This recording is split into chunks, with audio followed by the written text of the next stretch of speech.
The house was full of ghosts and vampires and superheroes when I decided it was time. The playlist I had spent weeks perfecting was playing Monster Mash for what felt like the 100th time that evening. Children were running through the fog machine mist in the backyard, their laughter mixing with the sound of adults pretending everything was normal.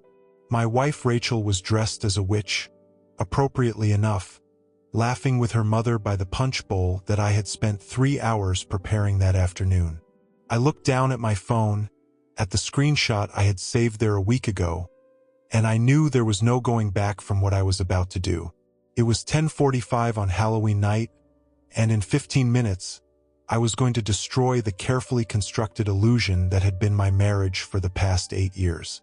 But to understand why I was standing in my decorated living room, surrounded by 100 costumed guests, preparing to detonate my entire life in front of everyone I knew, you need to understand how I got here. My name is Ethan Bennett.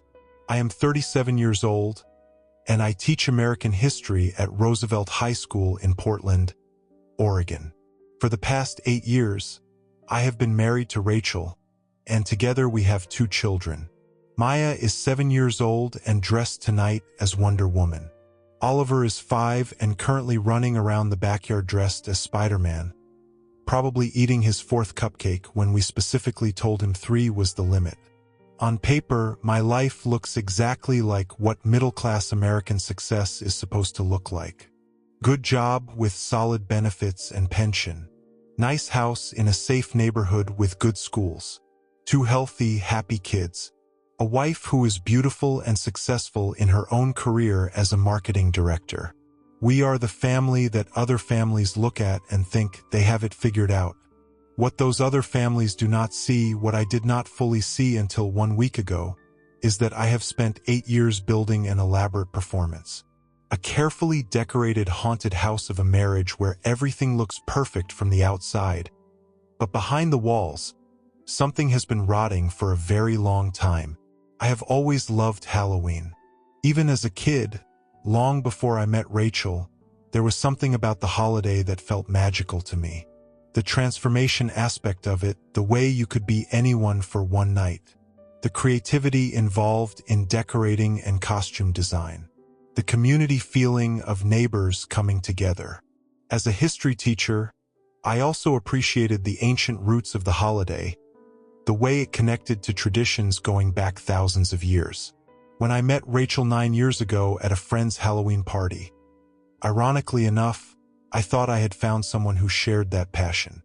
She was dressed as Cleopatra, and I was dressed as Indiana Jones, and we spent the entire evening talking about our favorite Halloween memories from childhood. She told me about how her family went all out every year with decorations and costumes and parties. She described it as magical, transformative, the best night of the year. I want my kids to have that someday, she had said, her eyes bright with enthusiasm. That sense of wonder and excitement and tradition. That conversation, that shared vision of creating magic for future children, became one of the foundational stories of our relationship. When we got engaged a year later, we chose to do it on Halloween. When we got married the following year, we had a subtle Halloween theme woven throughout the reception with deep autumn colors and small decorative touches that honored the season without being too obvious. And when Maya was born, and then Oliver 2 years later, I made it my personal mission to give them the Halloween experience that Rachel and I had talked about that first night we met. To create that sense of magic and wonder and tradition that she said she wanted for our children. I started planning each year's Halloween party in August. By September, I had a full production schedule. I would spend weekends building elaborate decorations from scratch. I would research costume ideas for months to make sure our family's costumes were creative and coordinated. I would plan games and activities for the children and elegant touches for the adult guests. I would create custom playlists and lighting designs and even special effects. The parties became legendary in our neighborhood and social circle. People would ask for invitations months in advance.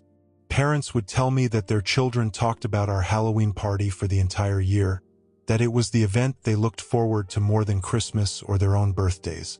And Rachel seemed happy with it. She would post photos on social media showing our decorated house and our coordinated family costumes. She would talk about how lucky she was to have a husband who put so much effort into creating memories for our family. She would tell her friends and family that this was exactly what she had always dreamed of. But I see now that I was so focused on creating the perfect Halloween experience, on building that sense of magic and tradition, that I never stopped to notice how Rachel actually felt about me the other 11 months of the year. I never noticed that her family treated me with a kind of polite condescension, as if my job as a high school teacher was quaint but ultimately unimpressive compared to her brother Connor's career as a corporate attorney.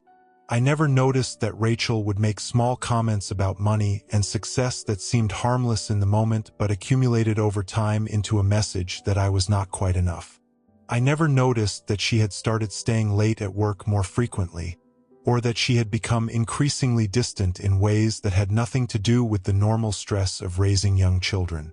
Looking back now, I can see the pattern so clearly.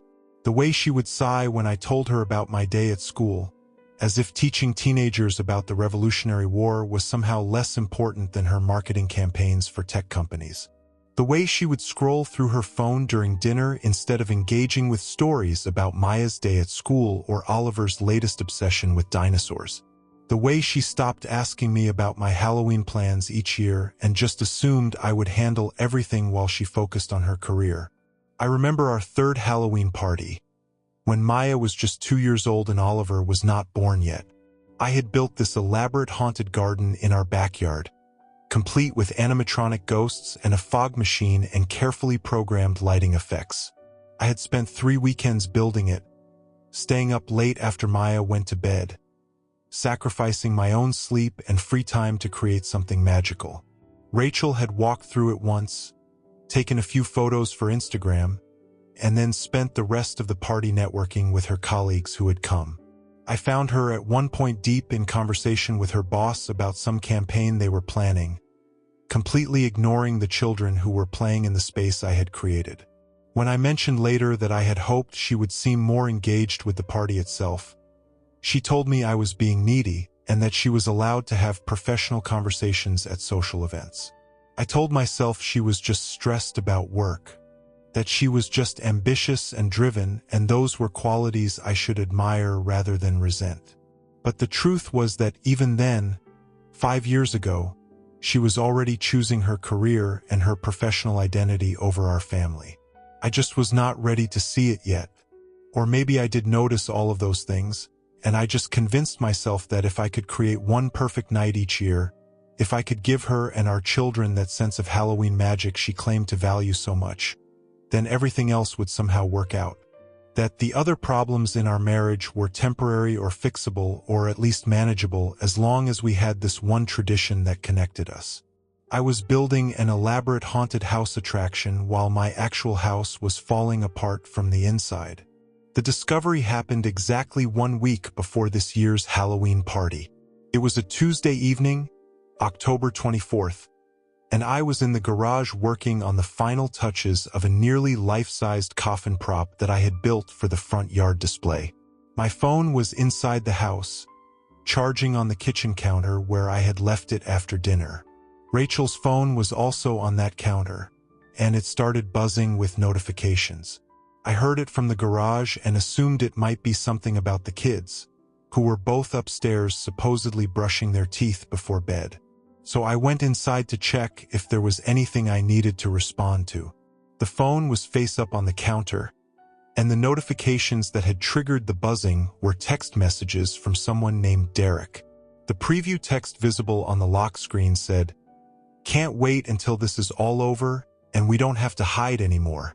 Something in my stomach twisted. I picked up the phone, and even though I knew it was wrong to invade her privacy, even though we had always had a policy of trusting each other with our devices, I found myself swiping to enter her passcode. A passcode that I knew because we had always been open about these things, because we were supposed to be partners who had nothing to hide from each other. The passcode worked, and I opened the message thread with Derek. What I found there destroyed everything I thought I knew about my marriage and my wife and the life we had been building together. Messages going back 5 months. Hundreds of them. Conversations about meeting up during her lunch breaks. Descriptions of hotel rooms and afternoon encounters while I was at work and the kids were at school. Discussions about feelings and connection and how they had finally found what they had both been looking for. And most devastating of all, messages from the past week about their future plans. Rachel, 2 days ago, I'm going to tell him after Halloween. I can't do this anymore, living this lie. But I don't want to ruin the holiday for Maya and Oliver. He works so hard on it every year, and they're so excited. I owe him that much at least. Derek, you don't owe him anything. He's held you back for years. But I understand wanting to wait for the kids. Just 1 more week, and then we can finally start our real life together. Rachel, 1 more week, 1 more Halloween party, 1 more performance of being the perfect family, and then I'm done. I'm going to ask him for a divorce on November 1st. I stood in my kitchen, holding my wife's phone, reading words that felt like they were physically tearing something inside my chest. The woman I had loved for 9 years, the woman I had married and built a life with, the mother of my children, had been planning to leave me and had only been waiting until after Halloween so she would not have to feel guilty about ruining the holiday.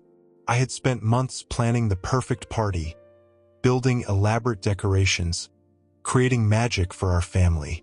And the entire time, my wife had been counting down the days until she could finally escape from me. The rational part of my brain knew I should confront her immediately, that I should go upstairs right then and demand an explanation and start the painful process of figuring out what happens next. But something else took over, something colder and more calculated. She wanted 1 more Halloween party, 1 more performance of being the perfect family, 1 more night of pretending everything was fine. I would give her exactly that. I would throw the best Halloween party we had ever had. And then, when she least expected it, when we were surrounded by everyone we knew, when she felt safe in the illusion she had been maintaining, I would reveal the truth. I carefully placed her phone back exactly where it had been on the counter. I went back to the garage and finished working on the coffin prop. I came to bed that night and acted like nothing had changed. I kissed her goodnight the same way I had been kissing her goodnight for 8 years, and she never suspected that I knew anything. For the next week, I was the perfect husband and father. I continued preparing for the Halloween party with even more enthusiasm than usual. I ordered additional decorations and props. I spent extra money on making sure every detail would be perfect. I coordinated with Rachel about guest lists and food preparations and costume plans. Every morning that week, I woke up next to her and felt this strange disconnect between my body going through familiar motions and my mind screaming about the betrayal I had discovered. I would make coffee for both of us, exactly the way she liked it with 2 sugars and a splash of cream. I would kiss her goodbye before she left for work, tasting the lies on her lips even as she smiled at me like nothing was wrong. I would spend my lunch breaks at school planning party logistics while simultaneously wondering if she was spending her lunch breaks in a hotel room with Derek. The hardest moments were with the kids. Maya would come home from school excited about her Wonder Woman costume, practicing her superhero poses and asking me to watch her pretend to save the world. Oliver would show me drawings he had made of Spider-Man and ask me to tell him again about all the decorations we were going to have at the party. They were so innocent, so excited, so completely unaware that their mother was planning to tear apart their family in just a few days. I found myself memorizing everything about those moments.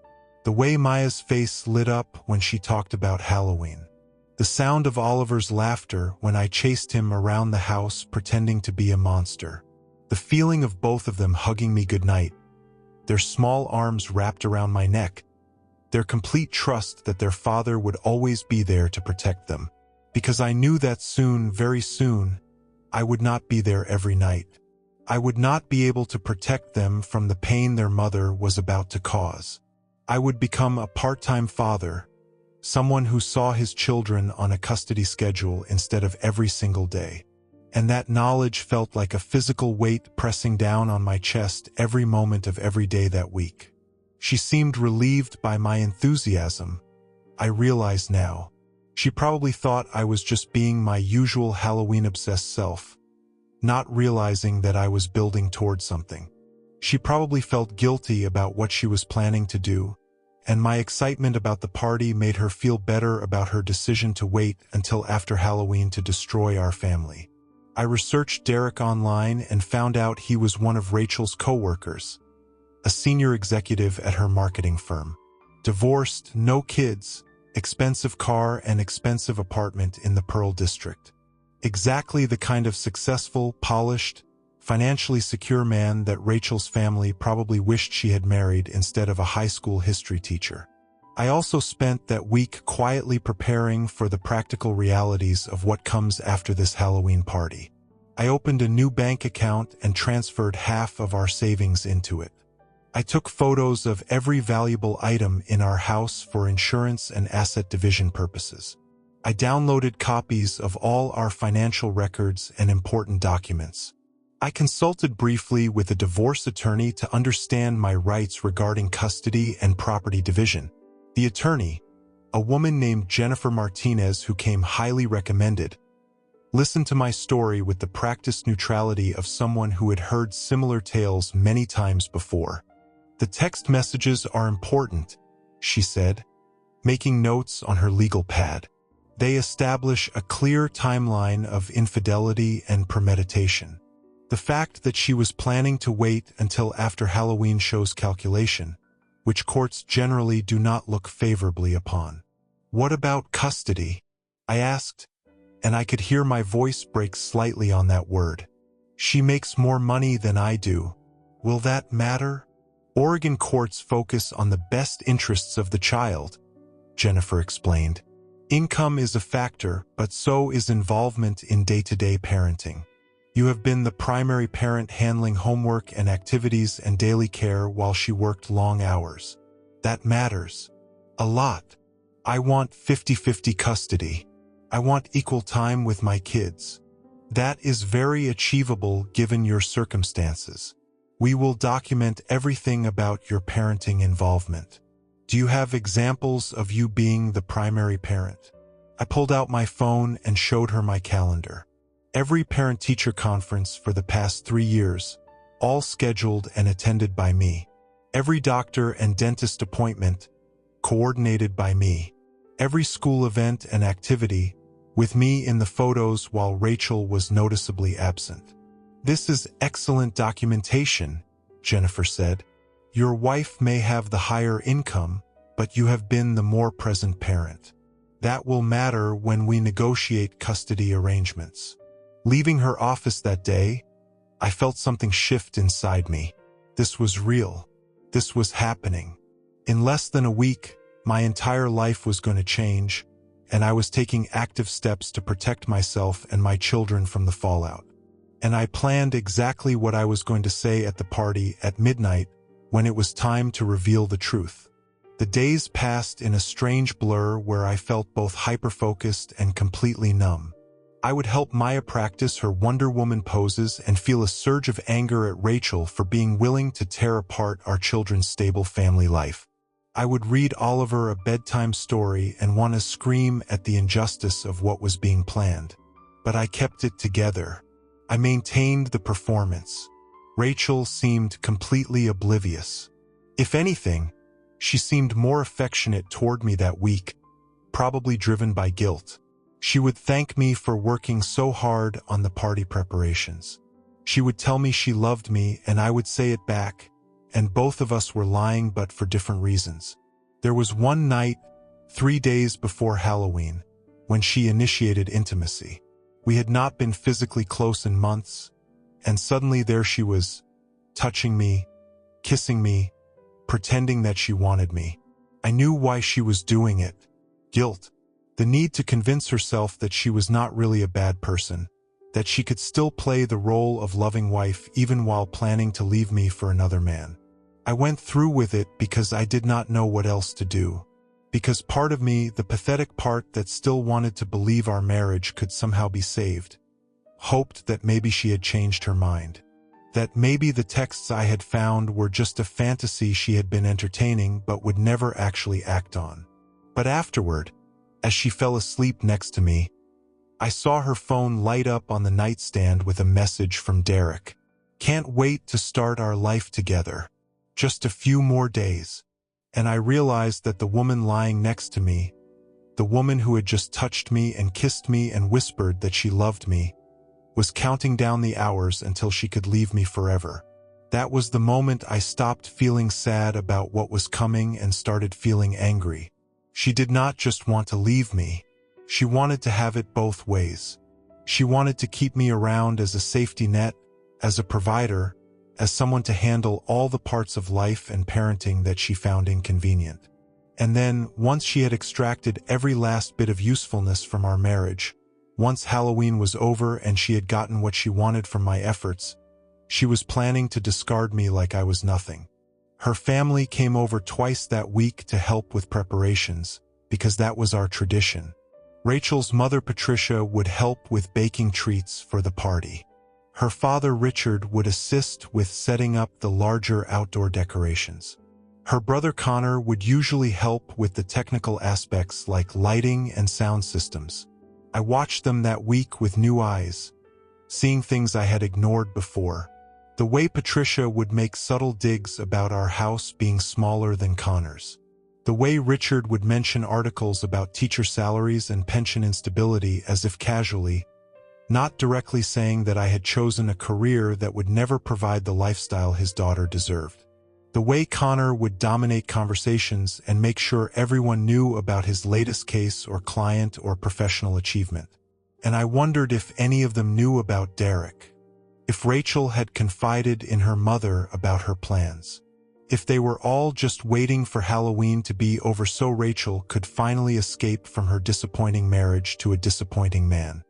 I remember one particular moment that Tuesday afternoon, 2 days before Halloween, when Patricia was helping Rachel frost cupcakes for the party. I was in the garage working on the final touches of a life-size skeleton display, but I could hear them talking through the open door. "You seem stressed, honey," Patricia said to Rachel. "Is everything okay with you and Ethan?" There was a pause, and I stopped what I was doing to listen more carefully.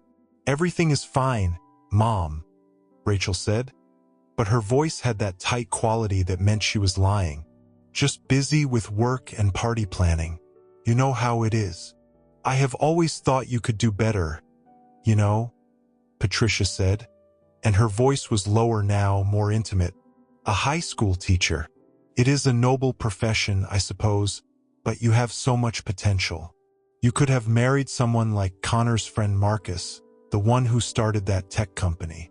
Someone with real ambition." "Mom, please. Not now. I am just saying you do not have to settle. You are still young and beautiful and successful. If things are not working out with Ethan, there are other options. Better options." I felt my jaw clench so hard I thought my teeth might crack. Rachel did not defend me. She did not tell her mother that I was a good husband and father, that I worked hard to make our family happy, that my profession was valuable and meaningful. She just said, "Let's focus on the party, Mom." That conversation confirmed something I had suspected but never wanted to admit. Rachel's family had never thought I was good enough for her, and over the years, their subtle condescension had poisoned Rachel's view of me. They had planted seeds of dissatisfaction that Derek had cultivated into a full-blown affair. Halloween arrived, and I had to admit I had outdone myself. Our yard looked like a professional haunted house attraction. Tombstones and skeletons and cobwebs covered every surface. Fog machines created an eerie atmosphere. Motion-activated props jumped out at passing trick-or-treaters. The house itself glowed with orange and purple lights, and every window showed silhouettes of spooky scenes we had created inside. I had built a graveyard scene in the front yard with tombstones that had darkly humorous epitaphs. One read, "Here lies trust. Died October 2023. Another said, "R.I.P. Happy Marriage. Fooled everyone until the end." I told people they were just funny Halloween jokes, but I knew the truth behind them. Every decoration, every detail of the party had taken on a double meaning for me. The fog machines creating illusions, the costumes hiding true identities, the jack-o'-lanterns with their carved smiles masking the hollow emptiness inside. Maya and Oliver helped me with some of the decorations in the days leading up to the party, and watching them work so enthusiastically on creating something special nearly broke me. Oliver had carefully arranged plastic spiders along the walkway, counting each one and making sure they were evenly spaced. Maya had drawn welcome signs with ghosts and bats, her handwriting still a bit shaky but full of enthusiasm. "This is going to be the best Halloween ever, Daddy," Maya had said as we hung up her signs. "Everyone at school is so excited about our party. I am glad, sweetheart. I worked really hard to make it special for you and Oliver. You always make it special.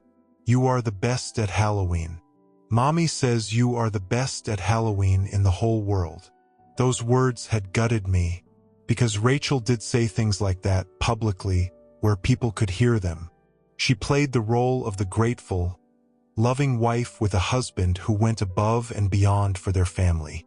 But privately, in those text messages with Derek, she had called me boring and predictable and stuck in a mediocre life that she was desperate to escape from. Our costumes were based on the Addams family, which had been Rachel's choice. She was Morticia, I was Gomez, Maya was Wednesday, and Oliver was Pugsley. The irony of dressing up as a famously devoted and passionate married couple was not lost on me, though Rachel seemed completely unaware of it. The party started at 6 with trick-or-treating for the neighborhood kids. By 7, adult guests were arriving. By 8, our house and yard were completely full of people in costumes, eating the food we had prepared, drinking the themed cocktails I had spent hours perfecting, playing the games we had set up, taking photos in front of our elaborate decorations. I moved through the party like I was watching myself from outside my own body. I smiled at the right moments. I laughed at jokes. I accepted compliments on the decorations and the food and the overall atmosphere. But inside, I was counting down the minutes until 10:45, until the moment when I would finally stop performing and start revealing. I watched Rachel work the room, and I realized I was seeing her clearly for the first time in years. She was not celebrating Halloween or enjoying the party or even really paying attention to our children. She was networking. Every conversation she had was strategic, calculated to advance her career or her social standing or her image as the perfect wife and mother. She posed for photos with Maya and Oliver, making sure to capture the perfect Instagram moments that would show everyone how blessed and happy our family was. She caught my eye at one point from across the room and blew me a kiss, this little gesture that probably looked romantic and sweet to anyone watching. But I knew the truth. She was performing just like I was, maintaining the illusion for a few more hours until she could finally be free of the obligations of our marriage. I thought about all the times over the years when I had mistaken her performance for genuine affection. All the photos and social media posts and public displays of family happiness that I had believed were real. And I realized that maybe she had been wearing a costume our entire marriage, playing the role of devoted wife and mother while her real self, the self that was planning to run away with Derek, had been hidden underneath the whole time. Everyone told me it was the best Halloween party we had ever thrown. Parents thanked me for creating such wonderful memories for their children. My principal from school joked that I had missed my calling and should have been an event planner instead of a teacher.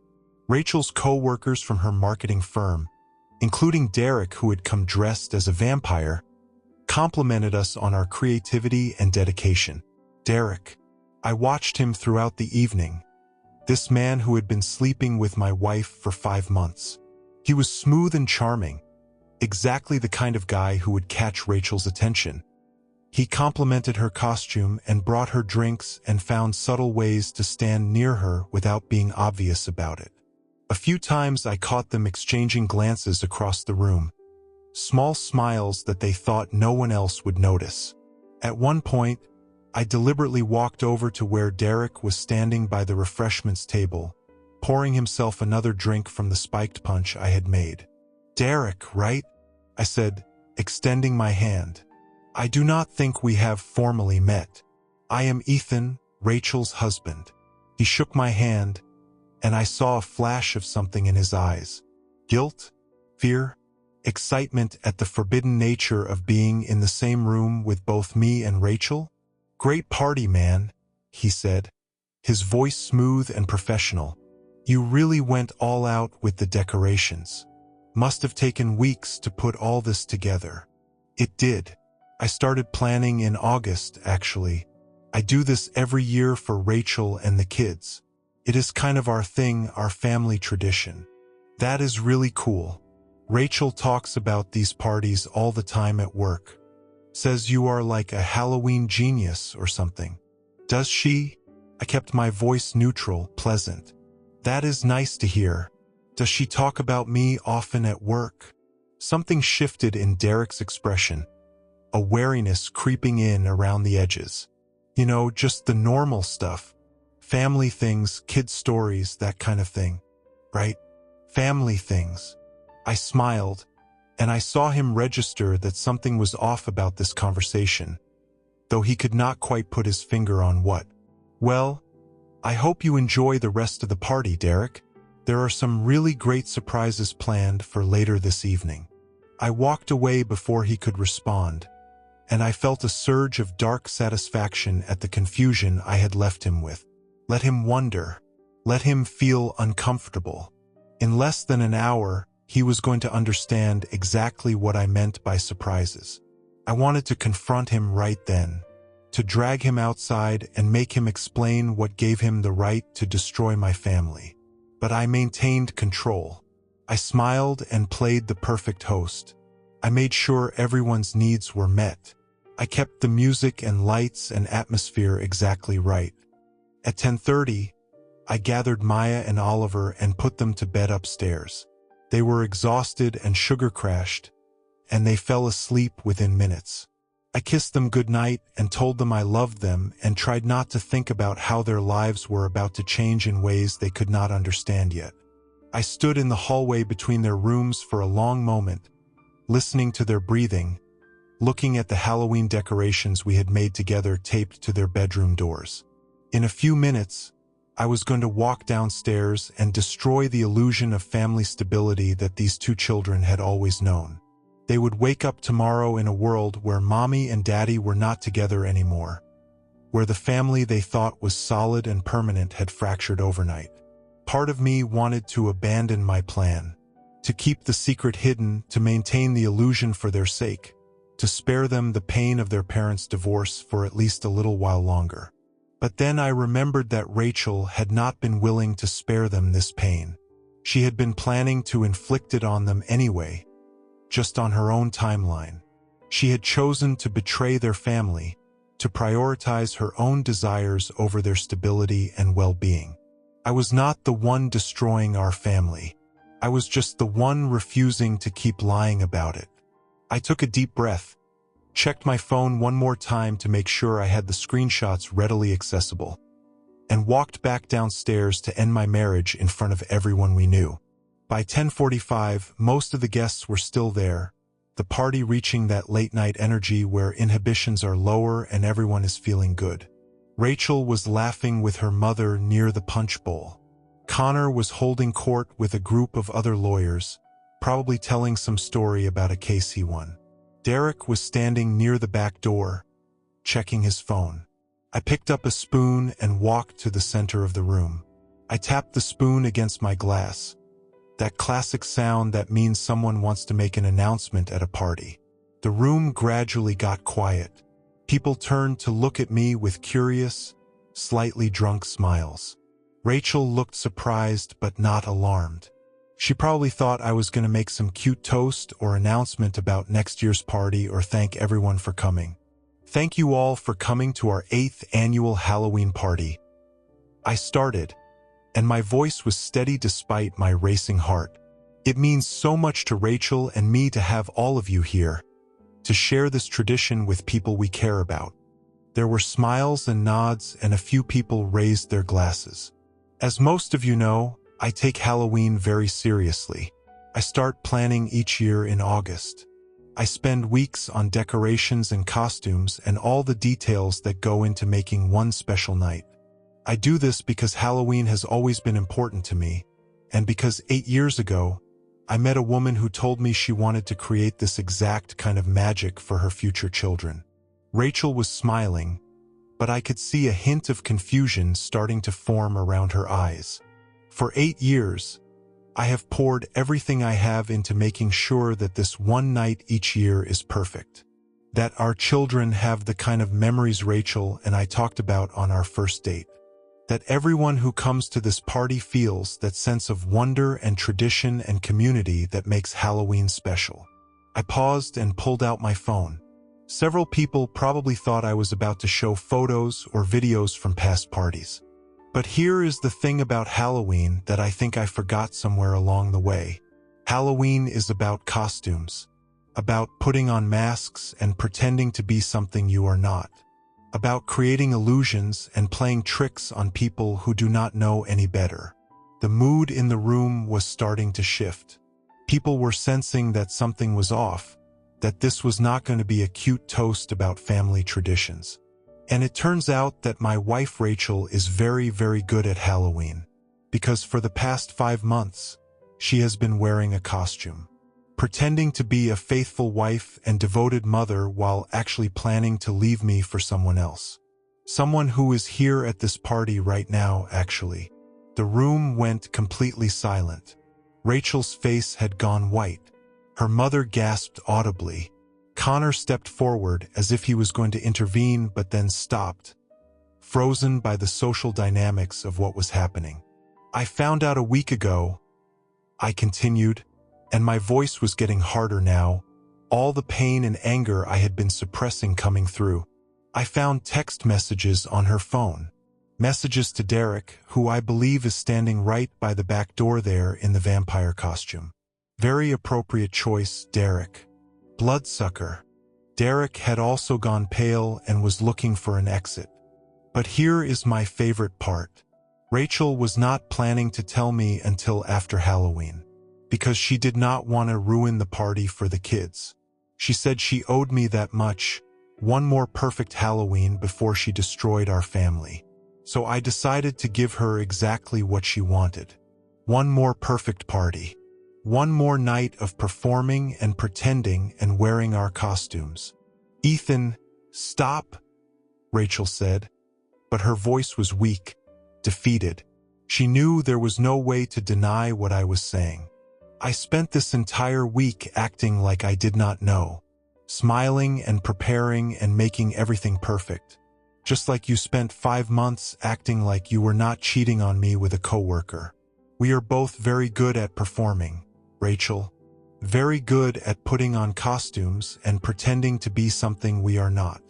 I looked around the room at all the shocked faces. Friends and neighbors and co-workers and Rachel's family, all staring in horrified fascination. So happy Halloween, everyone. The trick was that my marriage was a lie. The treat is that now we all know the truth. Enjoy the rest of the party. I am going to go pack some things and figure out where I am sleeping tonight, since I am guessing Rachel and Derek probably already had plans for him to move into my bedroom next week anyway.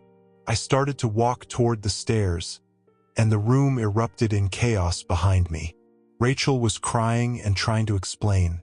Derek had apparently made it out the back door and disappeared into the night. Rachel's mother was demanding to know what was happening. Connor was shouting something about me being dramatic and ruining everything. I heard Rachel calling my name, heard her footsteps following me, but I did not stop or turn around. I could hear people whispering, the rapid-fire buzz of dozens of shocked conversations happening simultaneously. I could hear phones being pulled out, people already texting their friends about what they had just witnessed. By tomorrow morning, everyone in our social circle would know that Rachel had been cheating on me and that I had exposed her at our Halloween party. Part of me felt a savage satisfaction at that thought. For years, Rachel and her family had controlled the narrative about our marriage. They had subtly positioned themselves as superior, had made it clear through 1,000 small comments and gestures that I was lucky to have married into their family, that Rachel had settled by choosing me.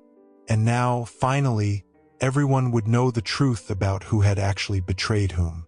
But another part of me felt sick about what I had just done, about the public humiliation, about the fact that Maya and Oliver's friends' parents had all witnessed this, about the reality that I had just turned our private pain into public spectacle.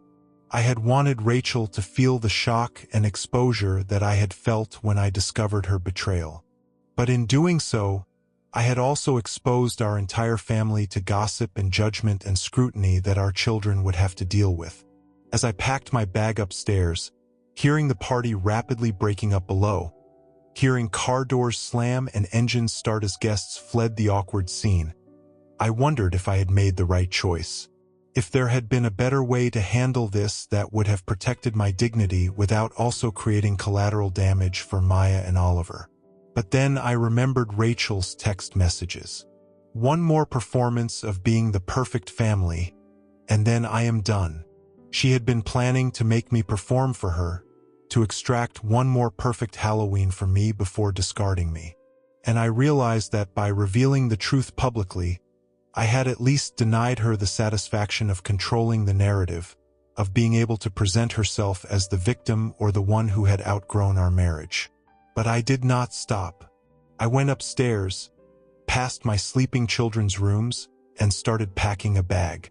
I could hear the party breaking up downstairs, people leaving quickly and awkwardly, probably already texting their friends about the most dramatic Halloween party they had ever attended. Rachel came upstairs eventually, after most of the guests had left. She stood in our bedroom doorway while I packed, tears running down her face, smudging the dramatic makeup of her Morticia costume. "How did you find out?" she asked quietly. "Does it matter?" "I was going to tell you. I just wanted to wait until after Halloween because I knew how much work you put into it, and I did not want to. You did not want to feel guilty about ruining the one thing you knew mattered to me," I finished for her. "How considerate of you. Ethan, please, can we talk about this? Can we figure out how to?" "How to what, Rachel? Fix this? There is nothing to fix. You made your choice. You have been making it for 5 months while lying to my face every single day." "I was not happy," she said, and her voice had an edge to it now. "I have not been happy for a long time. You are a good father and a good person, but we have been more like roommates than spouses for years. Derek makes me feel alive again. He makes me feel like I matter. And I made you feel like you did not matter? Who spent months every year creating magic for you and our children. Who supported your career and your dreams and your family even when they treated me like I was not good enough. I made you feel like you did not matter." She did not have a good answer for that. "The truth is that I was never going to be enough for you, Rachel, because being enough was not about what I did or how hard I tried. It was about what I am. A high school teacher instead of a corporate executive. Someone who values creativity and tradition over money and status. Someone your family could feel superior to instead of impressed by. That is not fair. My family loves you. Your family tolerates me, and you tolerate me, and now you have found someone you do not have to tolerate, someone who makes you feel alive, and you want to trade up. I get it, but do not pretend this is about me failing you somehow. This is about you deciding that your wedding vows were negotiable and that our family was disposable." I zipped my bag and picked it up. "I am staying at a hotel tonight. Tomorrow I am going to talk to my lawyer about custody arrangements and divorce proceedings. I took half of our savings and opened a separate account, so do not bother trying to drain everything before I can protect my assets. I documented everything in the house in case you decide to destroy my things in anger. And I have screenshots of all those text messages with Derek, in case you want to try to paint me as the bad guy in this divorce. Where does this leave us? She asked. What about Maya and Oliver? We figure out custody and co-parenting like millions of other divorced people do. We tell them age-appropriate versions of the truth about why Daddy is not living here anymore. We both do our best to minimize the damage to them that you created by deciding to blow up their family. I never meant to hurt them, but you were willing to hurt them anyway. That is the difference between intending harm and not caring enough to avoid it. I walked past her toward the stairs. At the doorway, I stopped and turned back. For what it is worth, Rachel, I really did love you. I loved you enough to spend 8 years trying to give you everything you said you wanted. I just wish I had realized sooner that what you said you wanted and what you actually wanted were two different things. I went downstairs. The house was mostly empty now, just Rachel's parents and Connor cleaning up the aftermath of the party. They stopped what they were doing when they saw me. Ethan, we need to talk about this, Patricia started. No, we really do not. Your daughter made her choices. I made my choices. Now we all get to live with the consequences. You had no right to humiliate her like that in front of everyone we know, Connor said angrily. And she had every right to cheat on me for 5 months and plan to abandon our marriage while pretending everything was fine? Interesting moral framework you have there, Connor. I did not wait for their responses. I walked out the front door of my house, past all the elaborate Halloween decorations I had spent weeks creating, and drove to a hotel near the airport. The next morning was November 1st, the day Rachel had been planning to ask me for a divorce. Instead, I was the one who filed the papers. The divorce process was exactly as painful and complicated as I expected. Rachel tried initially to paint herself as the victim, someone who had been driven to infidelation by an emotionally distant husband. But the text messages I had saved made it very clear that our marriage problems, whatever they may have been, did not justify 5 months of deliberate deception and cheating. Derek, predictably, disappeared from the situation almost immediately. Whatever fantasy relationship he and Rachel had been building in hotel rooms fell apart once it had to exist in the real world with lawyers and child custody battles and actual consequences. He transferred to a different branch of her company, and Rachel eventually admitted to me that he had stopped returning her calls within 2 weeks of the Halloween party. The custody arrangement was difficult to negotiate. I wanted 50-50 custody, equal time with Maya and Oliver. Rachel's lawyers initially argued that the children should primarily live with her since she made more money and could provide more stability. My lawyer countered that I was the primary parent who had been handling most of the day-to-day parenting while Rachel worked long hours and apparently conducted an affair. We eventually settled on a shared custody arrangement where the kids split their time equally between our 2 homes. It was not perfect, but it was fair, and more importantly, it meant I did not lose my relationship with my children because of their mother's choices. The hardest part was explaining to Maya and Oliver what was happening. We sat them down together, Rachel and I, and told them an age-appropriate version of the truth. That Mommy and Daddy were not going to be married anymore. That we both loved them very much and this was not their fault. That they were going to have 2 homes now but would get to spend time with both of us. Maya, who at 7 was old enough to understand more than we wanted her to, asked directly if we were getting divorced because of something that happened at the Halloween party. Because she had heard people talking at school, parents gossiping about what they had witnessed or heard about from other guests. I looked at Rachel, and we had a silent conversation about how to answer that question. In the end, we told Maya that yes, something happened at the Halloween party that showed us our marriage was not working anymore. that sometimes adults make mistakes that hurt the people they love, that we were both very sorry she had to go through this. Oliver, who was only 5, mostly just wanted to know if he would still get to celebrate Halloween next year, which broke my heart in ways I cannot fully explain. The divorce was finalized 6 months later. I moved into a smaller house about 2 miles from where Rachel stayed in our old house. I furnished it carefully, making sure to create spaces where Maya and Oliver would feel comfortable and at home during their time with me. And as October approached again, I had to figure out what to do about Halloween. My first instinct was to skip it entirely, to treat it as just another day and maybe take the kids trick-or-treating in our neighborhood but avoid any kind of party or big celebration. Halloween had become so tied up with the pain of my marriage and divorce that I was not sure I could ever enjoy it again the way I used to.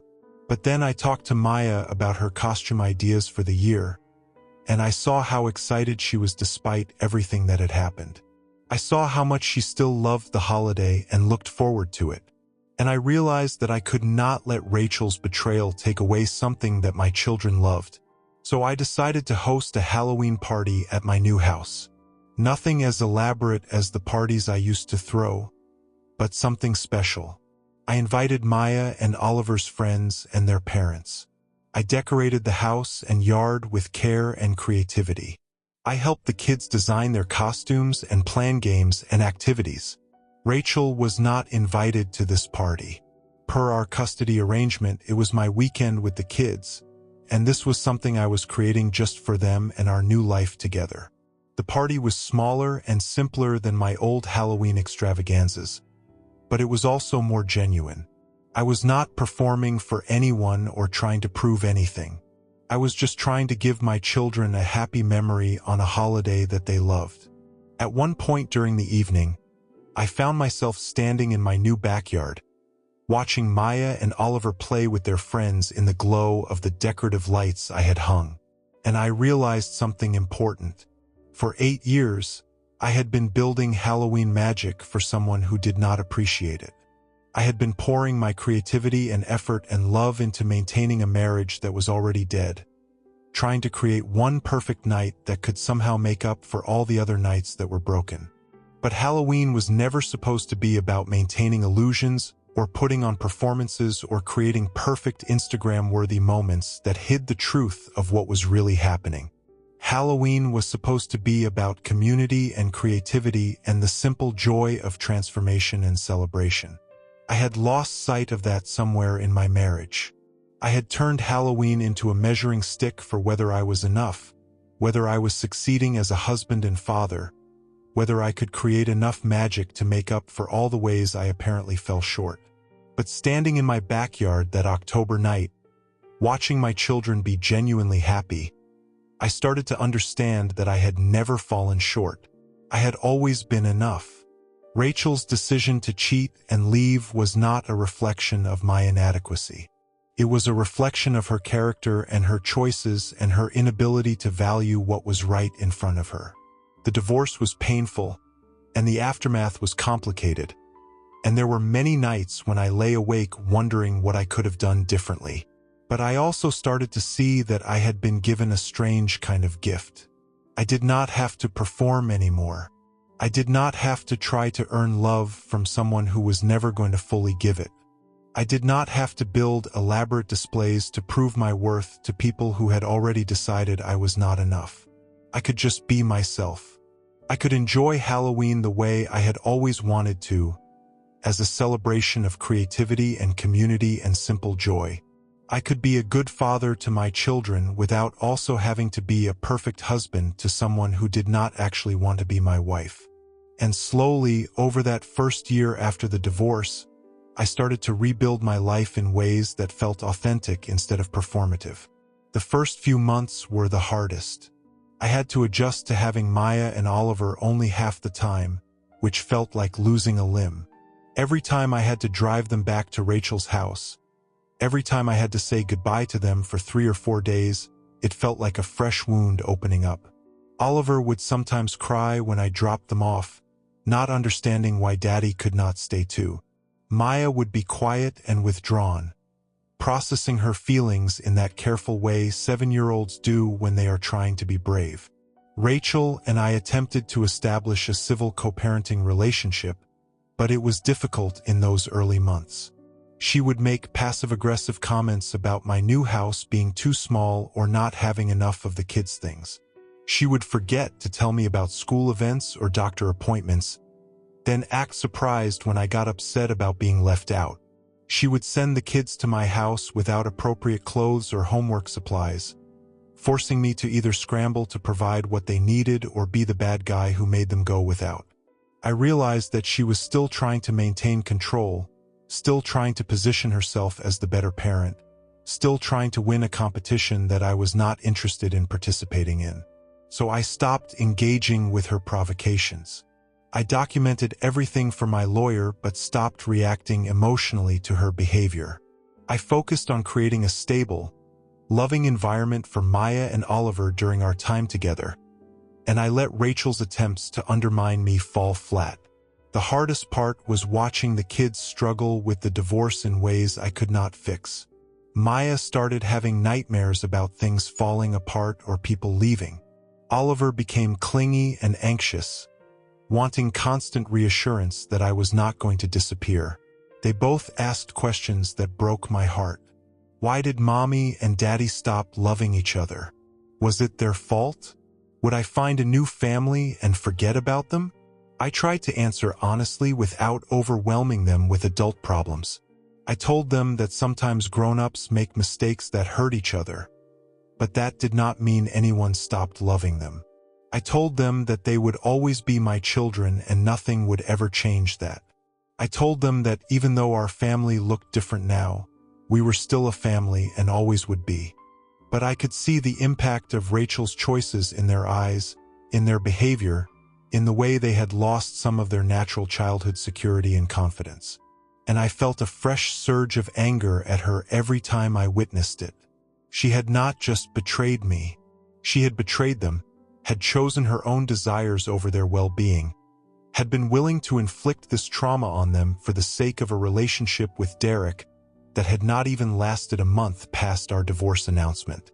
I started dating again eventually, carefully and with appropriate caution given that I had 2 young children to consider. I met someone, Sarah, who was a divorced parent herself and understood the complexities of building new relationships while co-parenting. She came to that first Halloween party at my new house with her daughter, and I appreciated that she was genuinely impressed by the decorations and effort without making it into something bigger than it was. Rachel, meanwhile, struggled more than she expected with the reality of being a single mother half the time. The fantasy she had built with Derek had fallen apart, and she had to face the practical realities of managing a career and parenting alone without someone to pick up all the pieces she did not want to deal with. She tried a few times to suggest reconciliation, usually during difficult moments when she was overwhelmed with parenting responsibilities or feeling lonely. But I had learned an important lesson from our marriage and divorce. When someone shows you who they are through their choices and actions, believe them. Rachel had shown me that she was willing to lie for months, to plan the destruction of our family while accepting my love and effort, to value her own happiness over our children's stability. That was not someone I wanted to rebuild a life with, no matter how inconvenient single parenting turned out to be for her. 2 years after that final Halloween party, I am in a very different place. I am still teaching American history at Roosevelt High School, still living in my house 2 miles from where Rachel lives with the kids half the time. Maya is 9 now and Oliver is 7, and they have adjusted to our new family structure better than I expected. Halloween has become something different for me.